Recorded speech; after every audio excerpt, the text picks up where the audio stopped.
Selamat datang di Perkuliahan Manajemen Pemasaran dan Mutu Pelayanan Kesehatan.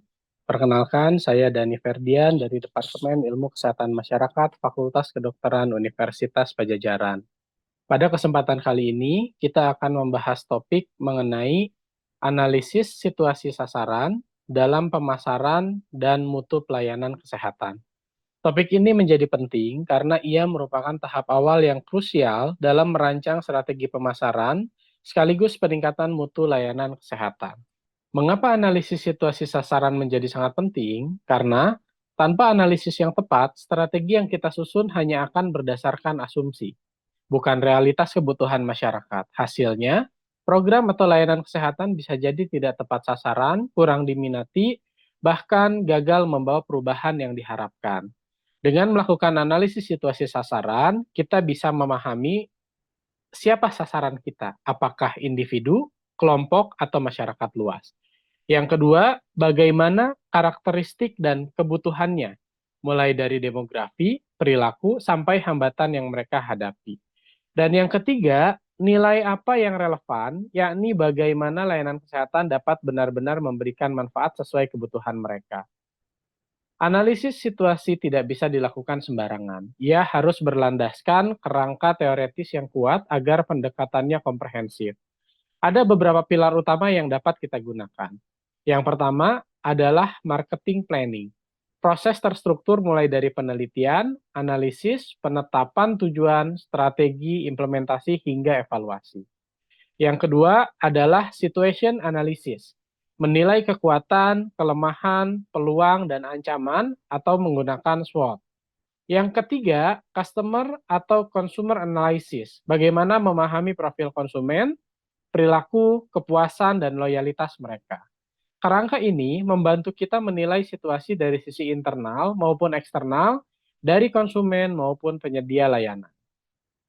Analisis sasaran bisa dilakukan pada 3 level yang berbeda, yakni individu, kelompok, dan masyarakat. Ya, ini akan kita bahas lebih rinci satu persatu. Yang pertama di level individu. Pada tingkat ini, fokus kita adalah pasien sebagai konsumen layanan kesehatan, sebagai contohnya. Kita perlu memahami profil konsumen seperti usia, jenis kelamin, status sosial ekonomi, hingga kondisi kesehatan. Itu yang pertama, profil konsumen. Yang berikutnya, kita juga perlu mengkaji perilaku mereka. Bagaimana mereka mencari informasi, bagaimana mereka menilai risiko, bagaimana pengalaman pelayanan sebelumnya, serta sejauh mana mereka mempercayai tenaga kesehatan. Di sini muncul konsep perceived value. Pasien menimbang manfaat layanan dibandingkan biaya yang mereka keluarkan. Misalnya, seorang pasien bisa memilih rumah sakit tertentu bukan semata karena biayanya murah, tapi karena reputasi dokternya baik, aksesnya mudah, dan pengalaman pelayanan sebelumnya yang menyenangkan. Yang kedua, pada level kelompok individu. Pada level kelompok, kita berbicara mengenai dampak pengaruh sosial. Keputusan seseorang untuk mengakses layanan kesehatan sering dipengaruhi keluarga, teman, atau komunitas. Kita juga bisa melihat segmentasi berdasarkan gaya hidup, pekerja kantoran, komunitas, olahraga, atau remaja sekolah.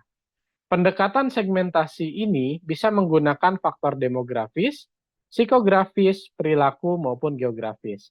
Contoh yang relevan misalnya, program gizi untuk remaja biasanya lebih efektif bila dikampanyekan melalui media sosial dengan peer influencer ketimbang hanya seminar formal di sekolah. Dan yang ketiga adalah level masyarakat. Di level ini, kita bicara pada skala lebih luas. Kita perlu memperhatikan faktor epidemiologi, determinan sosial kesehatan, akses terhadap layanan, hingga faktor budaya.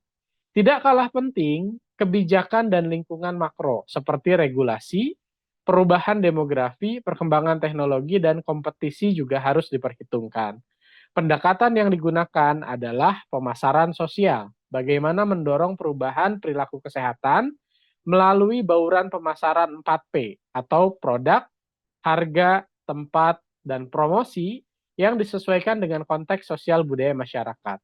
Contoh nyata misalnya, kampanye nasional anti rokok atau promosi vaksinasi nasional yang biasanya melibatkan media massa, tokoh agama, bahkan regulasi pemerintah. Untuk melakukan analisis secara efektif, kita bisa memiliki atau menggunakan beberapa tools.